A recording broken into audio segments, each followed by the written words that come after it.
Hello friends, welcome to स्टडीकर। मैं हूं आपका दोस्त प्रभाकर। आज के इस महत्वपूर्ण लेक्चर में हम डिस्कस करने वाले हैं 3 दिसंबर 2023 के मोस्ट इंपॉर्टेंट करेंट अफेयर्स के क्वेश्चन। तो आप इस पूरे लेक्चर को बहुत ही ध्यान से लास्ट तक जोर देखिएगा। आज का पहला और इम्पोर्टेंट क्वेश्चन है, किस देश ने समलैंगिक गतिविधियों पर प्रतिबंध लगाया है? तो अभी हाल ही में रसिया के द्वारा समलैंगिक गतिविधियों पर प्रतिबंध लगाया गया है। तो रसिया की सुप्रीम कोर्ट ने LGBTQ मूवमेंट पर प्रतिबंध लगा दिया है। अब रूस में LGBTQ संबंधित गतिविधियां कट्टरपंथी गतिविधियां यानी गैर कानूनी मानी जाएंगी। यानी कि अब किसी भी प्रकार से LGBTQ संबंधित गतिविधियां रूस में आयोजित नहीं की जाएंगी। LGBTQ को लेकर के साल 2020 में रूस के संविधान में बदलाव किया गया था, जिसके तहत एक पुरुष और महिला के यूनियन को ही शादी माना जाएगा। समलैंगिक संबंधों को मान्यता नहीं दी जाएगी। रूस से रिलेटेड कुछ इंपॉर्टेंट करंट अफेयर्स डिस्कस कर लेते हैं। तो रूस ऑफिशियली तौर पर अभी हाल ही में यूरोपीय सशस्त्र बलों की संधि से बाहर हो गया है। रूस ने परमाणु ऊर्जा से चलने वाली क्रूज मिसाइल की नई पीढ़ी का अभी हाल ही में सफलतापूर्वक परीक्षण किया है। रूस 2024 में अपने रक्षा खर्च को 70% तक बढ़ाएगा। रूस ने 2 साल के पायलट प्रोग्राम के हिस्से के रूप में पहली बार इस्लामिक बैंकिंग की शुरुआत की है। लूना 25 रूस का चंद्र मिशन था, जो कि असफल रहा है। 2023 में उसने भी चंद्र मिशन भेजा था। रूस ने लिंग परिवर्तन और ट्रांसजेंडर विवाह पर अभी कुछ समय पहले प्रतिबंध लगाया है। चलिए दोस्तों, कुछ और इंपॉर्टेंट फैक्ट डिस्कस कर लेते हैं। तो थाईलैंड की सरकार ने कैबिनेट बैठक में सेम सेक्स मैरिज को अभी हाल ही में मंजूरी दी है। तो थाईलैंड, ताइवान और नेपाल के बाद तीसरा एशियाई देश बन गया है जहां पर समलैंगिक विवाह अब मान्य होगा। अभी कल ही हमने डिस्कस किया था कि नेपाल में पहली सेम सेक्स मैरिज रजिस्टर्ड हुई है और समलैंगिक विवाह को वैध घोषित करते ही नेपाल ऐसा करने वाला पहला दक्षिण एशियाई देश बन गया है। तो ये कुछ इंपॉर्टेंट फैक्ट है, इन्हें आप नोट कर लीजिएगा। आप इस पूरे लेक्चर को लास्ट तक देखिएगा। लास्ट में आपसे क्वेश्चन पूछा जाएगा जिसका आंसर कमेंट बॉक्स में देना है। अगर आप चैनल पर पहली बार आए हैं तो सब्सक्राइब कर लें, बेल आइकन भी दबा लें, जिससे आपको समय पर सबसे पहले नोटिफिकेशन मिल सकेगा। PDF के लिए आप हमारे टेलीग्राम चैनल से जुड़ जाइएगा। आपको टेलीग्राम पर जाना है, स्टडीकर ऑफिशियल सर्च करना है तो हमारा चैनल मिल जाएगा, और इस चैनल को ज्वाइन करना है तो आपको PDF भी मिल जाएगा। आपके लिए एक इन्फॉर्मेशन है कि जो अक्टूबर माह की ई बुक है वो अब लॉन्च हो चुकी है, तो उसे आप ऐप से प्राप्त कर सकते हैं। सबसे पहले आपको ऐप डाउनलोड करना है। ऐप आप 2 माध्यम से डाउनलोड कर सकते हैं, या तो नीचे डिस्क्रिप्शन बॉक्स में जो लिंक दी गई है वहां से डाउनलोड कर सकते हैं, या फिर प्ले स्टोर पर आप जाइए, स्टडीकर आप सर्च करिए तो हमारा जो ऐप है वो मिल जाएगा। इस ऐप को इंस्टॉल कर लीजिएगा। जैसे आप इंस्टॉल करेंगे तो कुछ इस प्रकार का इंटरफेस दिखाई देगा। आप ई बुक पर जाएंगे तो आपको अक्टूबर माह की, सितंबर माह की जो ई बुक है वो मिल जाएगी, तो यहां से आप इसको प्राप्त कर सकते हैं। इसके अलावा हमारी जो वेबसाइट है उसके माध्यम से भी आप डायरेक्ट प्राप्त कर सकते हैं ई बुक को। वेबसाइट का जो लिंक है वो डिस्क्रिप्शन बॉक्स में दिया गया है। दोस्तों, आपके लिए एक व्हाट्सएप चैनल भी बनाया गया है, तो व्हाट्सएप चैनल से भी आप जुड़ जाइएगा। इसका लिंक डिस्क्रिप्शन बॉक्स में दिया गया। नेक्स्ट क्वेश्चन है, सबसे ज्यादा T20 मैच जीतने वाली टीम कौन बनी है? आंसर हो जाएगा भारत। तो भारत जो है अब सबसे ज्यादा T20 मैच जीतने वाली टीम बन गई है, और इसके साथ ही उसने एक वर्ल्ड रिकॉर्ड भी बनाया है। भारत 136 T20 मैच जीतने वाली पहली टीम बन गई है। इससे पहले यह रिकॉर्ड पाकिस्तान के पास था। पाकिस्तान ने 135 T20 मैच जीते हैं। अब इंडिया उससे आगे निकल गया है। टाई मुकाबलों को अगर हम मिला दें तो भारत ने 138 T20 मैच जीते हुए हैं। बात आई है दोस्तों टीम इंडिया की, क्रिकेट की बात आई है, तो भारत में क्रिकेट को कंट्रोल करने वाली जो सबसे बड़ी संस्था है वो है BCCI, यानी board of control for cricket in India. तो इसकी स्थापना दिसंबर 1928 में की गई थी। मुख्यालय इसका मुंबई, महाराष्ट्र में है। अध्यक्ष हैं रोजर बिन्नी, उपाध्यक्ष हैं राजीव शुक्ला, सचिव हैं जयसाय, मुख्य चयनकर्ता है अजीत अगरकर। पुरुषों की टीम के अभी हाल ही में फिर से कोच बने हैं राहुल द्रविड़। भारतीय महिला क्रिकेट टीम के कोच बने हैं अमोल मजूमदार। और याद रखिएगा कि भारत में क्रिकेट की गवर्निंग बॉडी कौन है? BCCI। नेक्स्ट क्वेश्चन है, RBI के अनुसार 2000 के कितने प्रतिशत नोट बैंकों में वापस आ गए हैं? आंसर हो जाएगा 97.26% नोट। तो 19 मई 2023 को RBI के द्वारा 2000 के नोट को बंद करने की घोषणा की गई थी, जिसके बाद ये जो नोट थे वो चलन से बंद हो गए थे, यानी मार्केट में आना बंद हो गए थे। और उसके बाद आरबीआई ने इन नोटों को कलेक्ट करना शुरू किया। तो अभी हाल ही में आरबीआई के द्वारा एक आंकड़ा दिया गया है। तो आरबीआई ने ये बताया है कि नवंबर के अंत तक 2000 के जो नोट हैं वो 97.26% बैंकों में वापस आ गए हैं। तो आरबीआई की रिपोर्ट के अनुसार 2000 नोट का जो प्रचलन है वो मई में 3.56 ट्रिलियन रुपए था, तो वो अब घट करके नवंबर के अंत तक 9,760 करोड़ हो गया है। चलिए बात करते हैं आरबीआई की। तो आरबीआई को भारत में बैंकों का बैंक बोला जाता है। आरबीआई की स्थापना 1 अप्रैल 1935 को हुई थी। इसका राष्ट्रीयकरण 1949 में किया गया था। आरबीआई का मुख्यालय मुंबई में है और वर्तमान में इसके गवर्नर हैं शक्तिकांत दास। नेक्स्ट क्वेश्चन है, आर सुब्बालक्ष्मी कौन थी जिनका हाल ही में निधन हो गया है? आंसर हो जाएगा अभिनेत्री, यानी एक्ट्रेस थी आर सुब्बालक्ष्मी जी। तो उनका भी हाल ही में निधन हो गया है और उनका निधन 87 वर्ष की उम्र में हुआ है।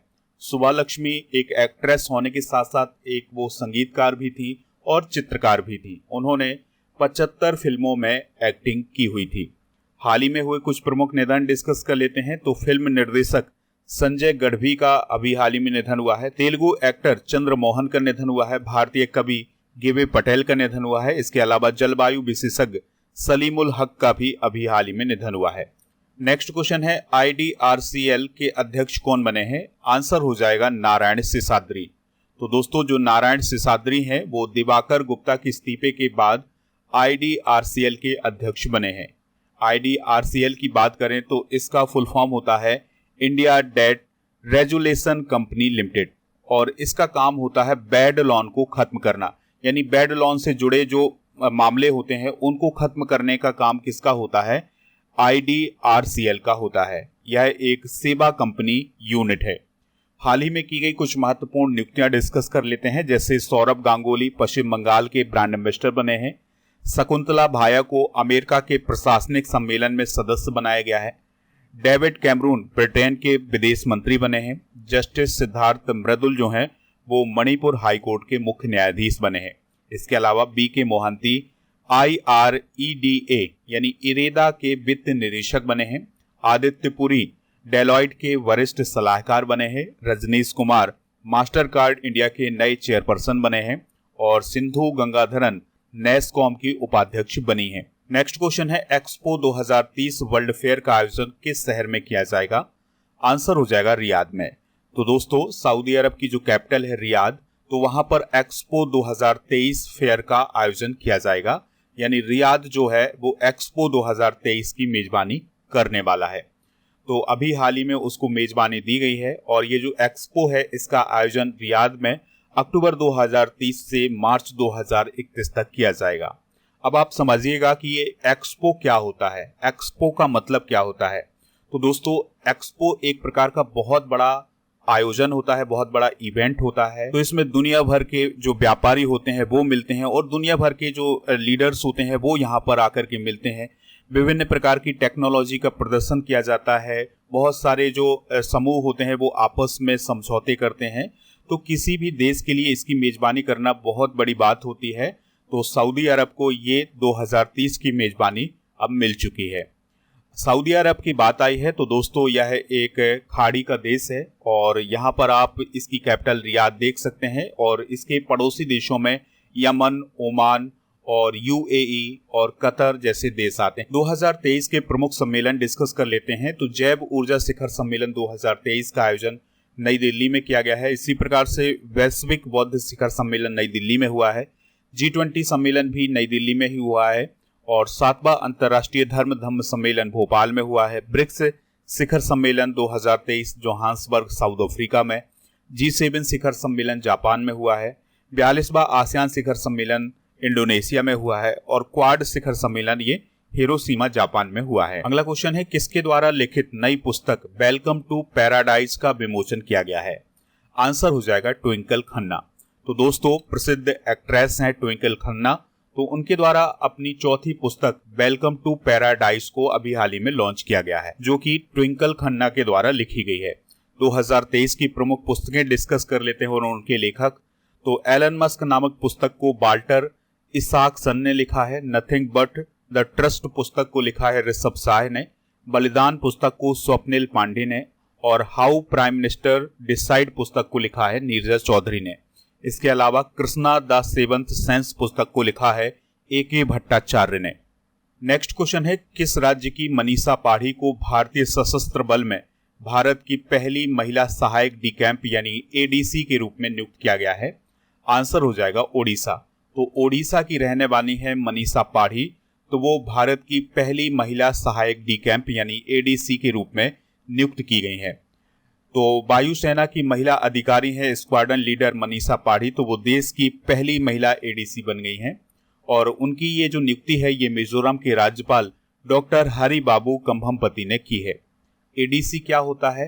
तो अगर कभी आपने राष्ट्रपति जी को देखा हो या फिर जो सेना के कमांडर होते हैं उनको देखा हो या फिर राज्यपाल को देखा हो, तो उनके बगल में सेना के कुछ अधिकारी चल रहे होते हैं, तो जो वो अधिकारी होते हैं उसी को बोला जाता है ADC।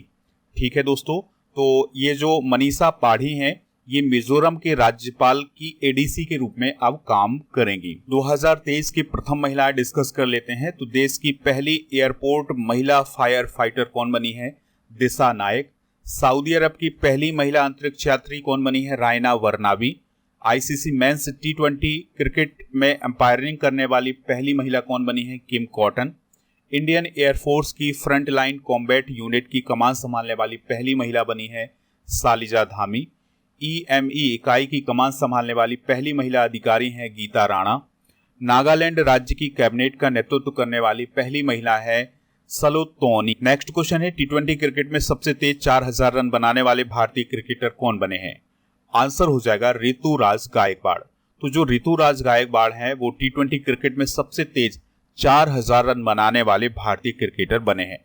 तो उन्होंने 116 पारियों में 4000 रन बनाए हुए हैं। इससे पहले यह रिकॉर्ड KL राहुल के नाम पर था। तो KL राहुल ने 117 पारियों में T20 क्रिकेट में 4000 रन पूरे किए थे। ऋतुराज गायकवाड़ की बात करें तो 116 पारियों में 100 पारियां उनकी IPL की हैं और अन्य घरेलू टूर्नामेंट की हैं। इसके अलावा जो 16 पारियां हैं वो इंटरनेशनल क्रिकेट की हैं। तो याद रखिएगा कि ये IPL और घरेलू टूर्नामेंट और जो इंटरनेशनल क्रिकेट होते हैं उन सबको मिलाकर के रन उन्होंने 4000 बनाए हैं T20 क्रिकेट में। आज का अंतिम प्रश्न है, विश्व दिव्यांग दिवस कब मनाया जाता है? तो हर साल 3 दिसंबर को विश्व दिव्यांग दिवस मनाया जाता है। तो यूनाइटेड नेशन की जनरल असेंबली के द्वारा 1992 में इसकी घोषणा की गई थी। इसका उद्देश्य समाज सभी क्षेत्रों में दिव्यांग यानी विकलांग लोगों के अधिकारों और कल्याण को बढ़ावा दें। यूनाइटेड नेशंस ने विकलांग व्यक्तियों के अधिकारों का कन्वेंशन 2006 में अपनाया था। चलिए दोस्तों, अब हम कल के करंट अफेयर्स को रिवाइज कर लेते हैं, फिर जनरल नॉलेज के पिटारे को डिस्कस करेंगे। लास्ट में पूछेंगे आपसे एक क्वेश्चन जिसका आंसर कमेंट बॉक्स में देना है। तो कल का पहला क्वेश्चन था, T20 क्रिकेट वर्ल्ड कप 2024 की मेजबानी से कौन सा देश अलग हो गया है? तो डोमिनिका। उत्तर प्रदेश के फिरोजाबाद का नाम बदलकर क्या कर दिया गया है? चंद्रनगर। जल शक्ति मंत्रालय के द्वारा कहां जल इतिहास उत्सव आयोजित किया गया है? दिल्ली में। BSF का स्थापना दिवस कब मनाया जाता है? 1 दिसंबर को। हॉर्नबिल फेस्टिवल किस राज्य में शुरू हुआ है? नागालैंड में। फ्रांसीसी साहित्य सम्मान किसे प्रदान किया गया है? अर्शिया सत्तार को। 13वीं सीनियर पुरुष राष्ट्रीय हॉकी चैंपियनशिप का खिताब किसने जीता है? पंजाब। जुलाई सितंबर तिमाही में भारत की GDP विकास दर बढ़कर कितनी हो गई है? 7.6%। Hurun self made entrepreneurs list 2023 में पहले स्थान पर कौन है? राधा किशन दमानी।